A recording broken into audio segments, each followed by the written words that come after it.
ভাই, একটা কথা বলি, কখনো কি নির্জনে বসে ভেবে দেখেছেন একদম শেষবার যখন চোখের পাতাটা বন্ধ করবেন তখন আসলে কি ঘটবে? আমরা তো সবাই জানি একদিন মরতে হবে, এটা কোনো ব্রেকিং নিউজ না।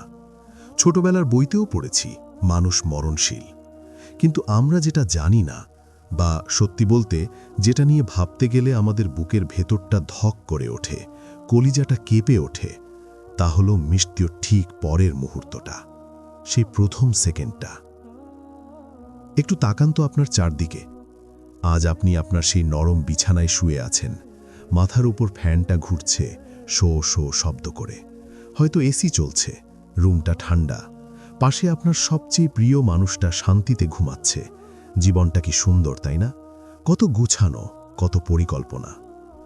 কিন্তু বিশ্বাস করুন ভাই, এই যে সাজানো গোছানো জীবন দেখছেন, এটা একটা কাঁচের গ্লাসের মতো, কিচ্ছু না, শুধু একটা কাঁচের গ্লাস। যে কোনো মুহূর্তে, যে কোনো একটা সেকেন্ডে হাত ফসকে পড়ে যাবে আর চুরমার। চোখটা বন্ধ করার পর আর কোনো এসি থাকবে না, ফ্যান থাকবে না, মাথার নিচে নরম বালিশ থাকবে না। যেই বন্ধুগুলোর সাথে আড্ডা না দিলে আপনার দিন কাটত না, তারা কেউ থাকবে না। যেই স্ত্রী বা সন্তানকে ছাড়া আপনি এক মুহূর্ত থাকতে পারতেন না, তারাও থাকবে না। থাকবে শুধু অন্ধকার, ঘন কালো অন্ধকার। তারপর হাজার হাজার বছর কেটে যাবে। কবরের সেই স্যাঁতস্যাঁতে মাটিতে আপনি একা শুয়ে থাকবেন। মাটির পোকাগুলো আপনার সুন্দর চামড়াটা কেটে কেটে খাবে। আপনার চোখ, আপনার জিহ্বা সব গলে যাবে। একটা সময় আপনার এই বিশাল শরীরের কিছুই অবশিষ্ট থাকবে না, শুধু মেরুদণ্ডের একটা ছোট্ট হাড় ছাড়া। তারপর গল্প কি এখানেই শেষ? না ভাই, গল্প তো কেবল শুরু। তারপর আসবে সেই দিন, যেদিন আসমান ফেটে চৌচির হয়ে যাবে, যেদিন পাহাড়গুলো তুলোর মতো উড়তে থাকবে, যেদিন সমুদ্রের পানিতে দাউ দাউ করে আগুন জ্বলে উঠবে। হ্যাঁ, আমি সেই দিনের কথা বলছি, হাসরের দিন, মহাবিচারের দিন, দ্য ডে অফ জাজমেন্ট। চলুন না, কল্পনার চোখে আজ আমরা সেই ভয়ানক ময়দানে গিয়ে দাঁড়াই, দেখি সেখানে আমার এবং আপনার জন্য কি অপেক্ষা করছে। হঠাৎ, একদম হঠাৎ করেই একটা আওয়াজ হবে। ইসরাফিল আলাইহিসসালাম শিঙায় ফু দেবেন। কেমন হবে সেই আওয়াজ? দুনিয়ার কোনো সাইরেন বা মাইকের আওয়াজ না ওঠা। সেই আওয়াজ শুনে পুরো মহাবিশ্ব কেঁপে উঠবে, মনে হবে কানের পর্দা ফেটে যাচ্ছে। হাজার হাজার বছর ধরে আপনি কবরে ঘুমাচ্ছিলেন, সেই ভয়ঙ্কর আওয়াজে আপনার ঘুম ভেঙে যাবে। মাটি ফেটে চৌচির হয়ে যাচ্ছে, আপনি ধুলো ঝাড়তে ঝাড়তে উঠে দাঁড়াবেন, চোখে মুখে রাজ্যের বিস্ময়। কি হলো? আমি কোথায়? তাকিয়ে দেখবেন আপনি আর সেই পরিচিত দুনিয়ায় নেই। আপনার সেই শখের ডুপ্লেক্স বাড়িটা নেই, গ্যারেজে রাখা দামি গাড়িটা নেই, আপনার ব্যাংকের চেকবুক, জমির দলিল, আলমারি ভর্তি জামা কাপড়, কিচ্ছু নেই, সব ভ্যানিশ। আপনি দাঁড়িয়ে আছেন এক বিশাল সাদা ময়দানে, মাইলের পর মাইল, যতদূর চোখ যায় শুধু সমতল। কোথাও লুকানোর মতো একটা ইঁদুরের গর্তও নেই, একটা ছোট টিলা নেই, এমনকি একটা গাছও নেই যে তার আড়ালে গিয়ে একটু দাঁড়াবেন। আর নিজের দিকে তাকিয়ে দেখবেন আপনার পরনে কোনো কাপড় নেই। হ্যাঁ ভাই, একদম উলঙ্গ, মায়ের পেট থেকে যেদিন এই দুনিয়ায় এসেছিলেন ঠিক সেই অবস্থায়। পায়ে জুতো নেই, গায়ে সুতো নেই। চিন্তা করুন তো, আজকে রাস্তায় বের হতে গেলে আমরা কত আয়না দেখি। চুলটা ঠিক আছে তো? জামাটা কি ইস্ত্রি করা? কেউ যেন আমার শরীরের কোনো খুঁত না দেখে, সেদিকে কত খেয়াল রাখি।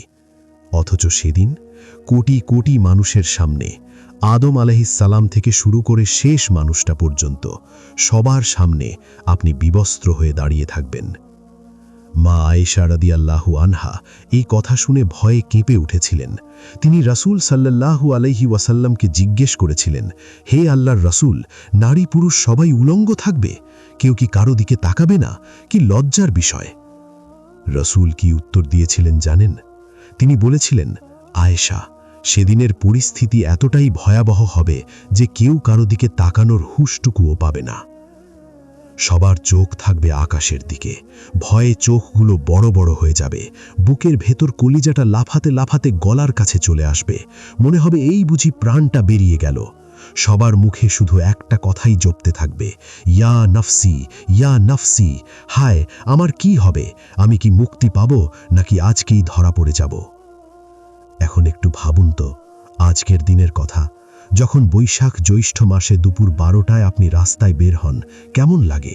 35 বা 40 ডিগ্রি সেলসিয়াস তাপমাত্রা। মাত্র 10 মিনিট রোদে দাঁড়ালে মনে হয় মাথাটা ফেটে যাবে, শরীর বেয়ে ঘাম পড়ে জামা ভিজে যাবে। আপনি অস্থির হয়ে ছায়া খোঁজেন, ফ্রিজের ঠান্ডা পানি খোঁজেন। সূর্যটা আমাদের থেকে প্রায় 15 কোটি মাইল দূরে, তাতেই আমাদের এই অবস্থা। কিন্তু হাসরের দিন, সেদিন আল্লাহ সূর্যকে হুকুম দেবেন, নিচে নেমে আয়। সূর্য নামতে থাকবে, নামতে নামতে নামতে নামতে সেটা মানুষের মাথার ঠিক 1 মাইল ওপরে এসে থামবে। 1 মাইল, ভাই, মাত্র 1 মাইল। একবার কল্পনা করুন তো দৃশ্যটা। আজকের এই সূর্য, যা কোটি মাইল দূর থেকে দুনিয়ার নদী নালা শুকিয়ে ফেলে, সেটা যখন মাথার ঠিক ওপরে আসবে, তখন তাপের তীব্রতা কেমন হবে? মাথার খুলিটা আর খুলি থাকবে না, ওটা হয়ে যাবে একটা প্রেসার কুকার বা ফুটন্ত পাতিল। চুলার ওপর ভাতের হাঁড়ি বসালে যেমন পানি টকবক করে ফোটে, সূর্যের তাপে মানুষের মগজ সেদিন নাকের ছিদ্র দিয়ে, কানের ছিদ্র দিয়ে গলে গলে পড়তে থাকবে। মানুষ চিৎকার করতে চাইবে, কিন্তু গলা দিয়ে আওয়াজ বের হবে না।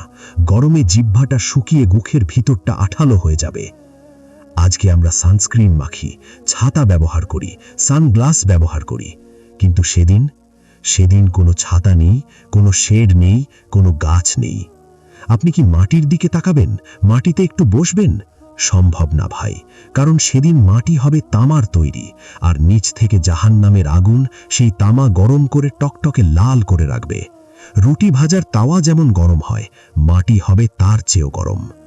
ওপরে আগুন, নিচে আগুন। আপনি যাবেন কোথায়, পালাবেন কোথায়? গরম লাগলে আমাদের ঘাম হয়, এটা স্বাভাবিক নিয়ম। কিন্তু হাসরের মাঠের ঘাম, ওটা স্বাভাবিক কোনো ঘাম নয়। রাসূলুল্লাহ সাল্লাল্লাহু আলাইহি ওয়াসাল্লাম বলেছেন, সেদিন মানুষ তার পাপের পরিমাণ অনুযায়ী ঘামে ডুবতে থাকবে।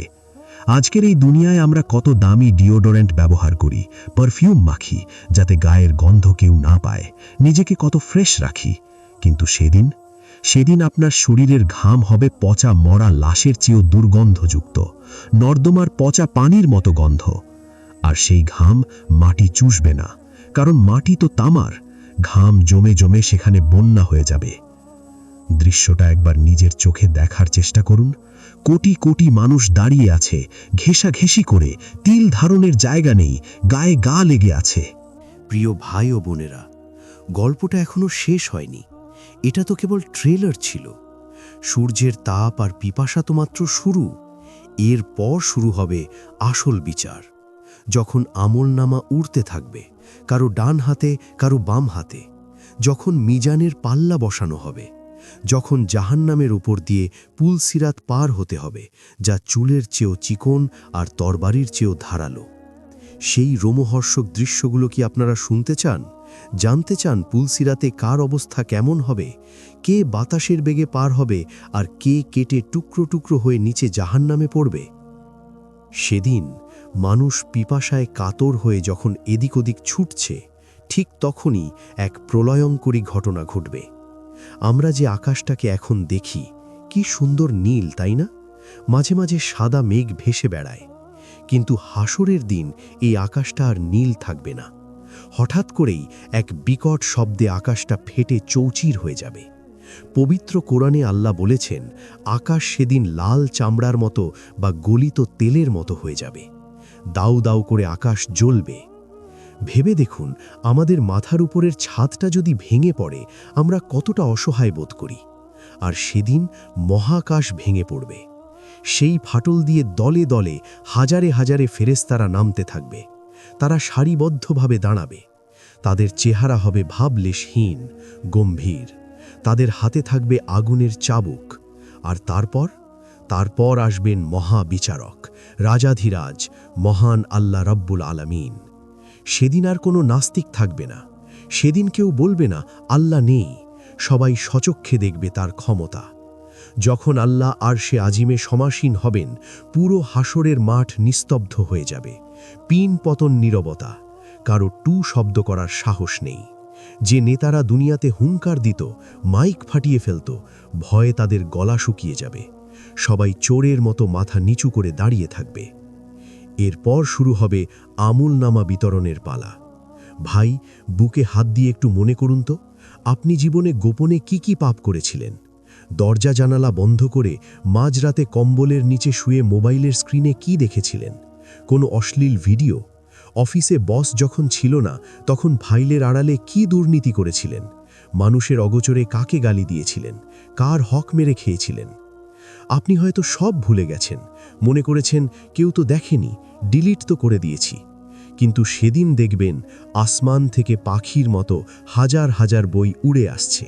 কারো বই ডান হাতের দিকে যাচ্ছে, কারো বই বাম হাতের দিকে। যার বইটা ডান হাতে আসবে, তার খুশির সীমা থাকবে না। সে আনন্দে আত্মহারা হয়ে যাবে। সে লটারিতে কোটি টাকা জেতার মতো লাফাতে থাকবে। সে দৌড়ে দৌড়ে সবাইকে নিজের আমলনামা দেখাবে, বলবে, ওহে মানুষেরা, দেখো আমার রেজাল্ট দেখো, আমি পাশ করেছি। আমি জানতাম আজকের দিন আমাকে ফেস করতে হবে, তাই আমি প্রস্তুতি নিয়েছিলাম। তার চেহারা পূর্ণিমার চাঁদের মতো জ্বলজ্বল করবে। কিন্তু যার বইটা বাম হাতে আসবে, কিংবা পিঠের পিছন দিয়ে বুক ছিদ্র করে বাঁকা করে দেওয়া হবে, তার আর্তনাদ তখন আকাশ বাতাস ভারী করে তুলবে। সে তখন বুঝবে সে শেষ। সে বলবে, হায়, আমাকে যদি আমার আমলনামা দেওয়াই না হতো, আমি যদি মাটি হয়ে যেতাম, আমার ক্ষমতা, আমার টাকা পয়সা, আমার স্টেটাস আজ কোনো কাজেই এলো না। সে ভয়ে ভয়ে বইটা খুলবে আর অবাক হয়ে দেখবে জীবনে যত ছোট পাপ করেছে, যত বড় পাপ করেছে, সব সেখানে লেখা, একটাও বাদ নেই। আল্লাহ বলবেন, ইকরা কিতাবাক, অর্থাৎ পড়, তোর নিজের কিতাব তুই আজ নিজেই পড়। তোর হিসাব নেওয়ার জন্য তুই নিজেই যথেষ্ট। আজকে আমরা সিসিটিভি ফুটেজ দেখে ভয় পাই, আর সেদিন আপনার জীবনের প্রতিটা সেকেন্ডের এইচডি ভিডিও আপনার চোখের সামনে প্লে করা হবে। বাবা দেখবে, মা দেখবে, সন্তান দেখবে। সবার সামনে আপনার গোপন মুখোশ খুলে যাবে। আপনি যাকে ধোঁকা দিয়েছিলেন সেও দেখবে। সেই লজ্জা, ভাই, সেই লজ্জা আপনি কোথায় রাখবেন? মাটির নিচে যাওয়ারও তো উপায় নেই।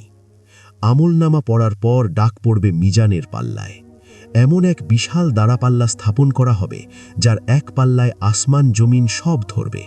একদিকে রাখা হবে আপনার নামাজ, রোজা, দান সাদকা, মানুষের উপকার। আরেক দিকে রাখা হবে আপনার মিথ্যা কথা, গীবত, জিনা, সুদ, ঘুষ, অন্যের মনে কষ্ট দেওয়া। পাল্লা দুলতে থাকবে। মানুষের হৃদস্পন্দন তখন গলার কাছে আটকে থাকবে। কি হয়, কি হয়? মাত্র একটা নেকি। হ্যাঁ ভাই, বিশ্বাস করেন, মাত্র একটা নেকির জন্য মানুষ সেদিন জাহান্নামের আসামি হয়ে যেতে পারে। পাল্লাটা হয়তো পাপের দিকে একটু ঝুলে আছে। মাত্র একটা সুবহানাল্লাহ বা একটা ভালো কাজ থাকলে সেটা সমান হয়ে যেত। সেদিন মানুষ পাগলের মতো ছুটবে। বাবার কাছে গিয়ে বলবে, বাবা, সারাটা জীবন তোমার সেবা করেছি, তোমার অসুখে রাত জেগেছি, বৃদ্ধ বয়সে তোমার মলমূত্র পরিষ্কার করেছি। আজকে আমার পাল্লায় মাত্র একটা নেকি কম পড়েছে। আমাকে একটা নেকি দাও বাবা, শুধু একটা। বাবা বলবে, না রে বাবা, না, আজ আমার নিজেরই নেকির অভাব, আমি দিতে পারবো না, তুই অন্য কোথাও যা। ছেলের কাছে যাবে, স্ত্রীর কাছে যাবে, কেউ একটা নেকি দেবে না। সবাই স্বার্থপরের মতো বলবে, আমার নিজেকে বাঁচাতে হবে। ভাবুন তো, যেই স্ত্রীর হাসি মুখ দেখার জন্য আপনি হারাম ইনকাম করেছেন, বসকে খুশি করেছেন, সেই স্ত্রী সেদিন আপনাকে চিনবে না। যেই সন্তানের ভবিষ্যতের জন্য আপনি নামাজ কাজা করেছেন, সেই সন্তান আপনার দিকে তাকাবে না। সেদিন আপনি হাড়ে ভাড়ে বুঝবেন দুনিয়াতে আপনি আসলে কার জন্য খেটেছিলেন। সব তো ভুয়া মায়া ছিল, আসল তো আল্লাহ ছাড়া কেউ নেই। বিচারের শেষ ধাপ, সবচেয়ে ভয়ঙ্কর ধাপ, পুলসিরাত। জাহান্নামের ঠিক পিঠের ওপর দিয়ে একটা ব্রিজ বা সাঁকো বসানো হবে। এই সাঁকো পার হয়েই জান্নাতে যেতে হবে। অন্য কোনো রাস্তা নেই, কোনো শর্টকাট নেই। কেমন সেই সাঁকো? রাসূল সাল্লাল্লাহু আলাইহি ওয়াসাল্লাম বলেছেন, সেটা চুলের চেয়েও চিকন আর তরবারির চেয়েও ধারালো। আর নিচে নিচে দাউ দাউ করে জ্বলছে জাহান্নামের কালো আগুন। হাজার হাজার বছর ধরে জ্বালানো সেই আগুন। সেই আগুনের গর্জনে কান ফেটে যাওয়ার উপক্রম হবে। আগুনের লাভাগুলো সাগরের ঢেউয়ের মতো উপরে উঠতে চাইবে। সেখানে ঘুটঘুটে অন্ধকার থাকবে, কোনো লাইট পোস্ট নেই, কোনো টর্চ লাইট নেই, শুধুমাত্র যার যার ঈমান এবং আমলের অনুযায়ী আলো পাবে। কারো আলো হবে দুপুরের সূর্যের মতো বড়, সে অনেক দূর পর্যন্ত দেখবে, সে হাসতে হাসতে পার হবে। কারো আলো হবে মশাল বা হারিকেনের মতো, কারো আলো হবে বুড়ো আঙুলের নখের সমান, একবার জ্বলবে, একবার নিভবে। যখন জ্বলবে সে এক পা এগোবে, যখন নিভবে সে ভয়ে দাঁড়িয়ে পড়বে। আর মুনাফিকরা, যাদের মুখে ছিল ইসলাম কিন্তু অন্তরে ছিল শয়তানি, যারা দুনিয়া দেখানোর জন্য ইবাদত করত, তাদের কোনো আলো থাকবে না। তারা অন্ধকারে চিৎকার করবে, মুমিনদের বলবে, একটু দাঁড়াও, তোমাদের আলো থেকে একটু আলো আমাদের দাও। কিন্তু সেদিন আলো ধার দেওয়া হবে না। মানুষ পুল সিরাতে উঠবে। যারা দুনিয়াতে বাতাসের বেগে পাপ থেকে পালিয়েছিল, হারাম দেখলেই চোখ বন্ধ করত, তারা সেদিন বাতাসের বেগে ব্রিজ পার হয়ে যাবে, চোখের পলকে। তারা টেরও পাবে না নিচে কি ছিল। কেউ ঘোড়ার বেগে পার হবে, কেউ দৌড়ে পার হবে, কেউ হামাগুড়ি দিয়ে পোকার মতো বুক ঘষে ঘষে পার হবে।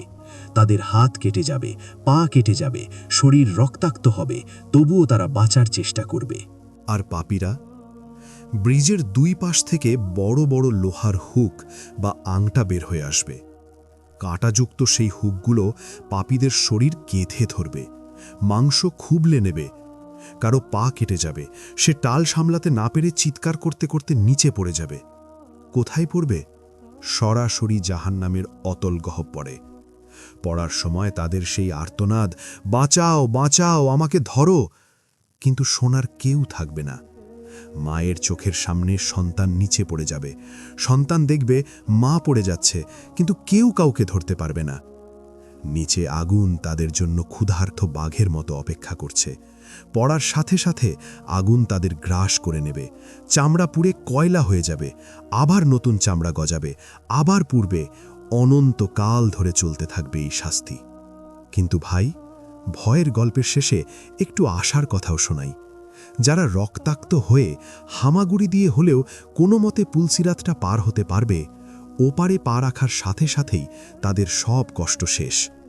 ম্যাজিকের মতো সব ব্যথা নাই হয়ে যাবে। পেছনে তাকিয়ে তারা জাহান্নামকে বলবে, আলহামদুলিল্লাহ, আল্লাহ আমাকে তোর থেকে মুক্তি দিয়েছেন, আল্লাহ আমাকে মহাবিপদ থেকে বাঁচিয়েছেন। সামনে তাকালেই দেখবে জান্নাতের দরজা, সেখান থেকে ভেসে আসছে সুগন্ধ, যে গন্ধ হাজার বছরের দূর থেকে পাওয়া যায়। ফেরেশতারা গেটে দাঁড়িয়ে থাকবে, হাসি মুখে বলবে, সালামুন আলাইকুম, তোমরা পবিত্র ছিলে, তাই আজ শান্তিতে প্রবেশ করো। একবার জান্নাতে ঢুকে গেলে আর কোনো মৃত্যু নেই, আর কোনো ভয় নেই, কোনো অসুখ নেই, বার্ধক্য নেই, টেনশন নেই, ইলেকট্রিসিটি বিল নেই, চাকরির টেনশন নেই। সেখানে আপনি চাইলেই সব পাবেন, যা মনে চাইবে তাই সামনে হাজির হয়ে যাবে। কিন্তু ভাই, সেই জান্নাত কি এতই সস্তা? মাত্র ৬০-৭০ বছরের জীবনের বিনিময়ে অনন্তকালের এই সুখ? একটু কষ্ট কি করা যায় না? একটু কি ত্যাগ স্বীকার করা যায় না? প্রিয় ভাই ও বন্ধুরা, আমার গল্প শেষ, কিন্তু আপনার গল্প এখনো চলছে। আজ আপনার হাতে সময় আছে, আপনি এখনো বেঁচে আছেন, আপনার বুকে এখনো নিঃশ্বাস চলছে। হাসরের মাঠের সেই সূর্য এখনো আপনার মাথার ১ মাইল ওপরে আসেনি, এখনো আপনার আমলনামা বন্ধ হয়নি, এখনো মিজানের পাল্লা ওঠেনি। আজকের এই রাতটা বা এই ভিডিওটা দেখার এই মুহূর্তটা হতে পারে আপনার জীবনের মোড় ঘোরানোর সময়। চোখটা বন্ধ করুন, মনে মনে আল্লাহকে বলুন, হে আল্লাহ, আমি ভুল করেছি, আমি অনেক পাপ করেছি, শয়তানের ধোকায় পড়ে আমি তোমাকে ভুলেছিলাম, কিন্তু তুমি তো ক্ষমাশীল, তুমি তো দয়ালু। আমাকে হাসরের সেই কঠিন দিনের অপমান থেকে বাঁচাও, আমাকে সেই আগুনের বিছানা থেকে বাঁচাও। বিশ্বাস করুন ভাই, ১ ফোঁটা চোখের পানি, অনুশোচনার মাত্র ১ ফোঁটা পানি জাহান্নামের বিশাল আগুন নিভিয়ে দিতে পারে। আল্লাহ আপনার ওই চোখের পানিটুকু দেখার জন্যই অপেক্ষা করছেন। আসুন না, আজ থেকেই পরিবর্তন হই। নামাজের পার্টিতে ফিরে আসি, হারামের টাকা ছুঁড়ে ফেলি, রিলেশনশিপ, মাদক, জুয়া সব বাদ দিয়ে দিই। কে জানে, হয়তো কালকের সূর্য দেখার সৌভাগ্য আমাদের নাও হতে পারে।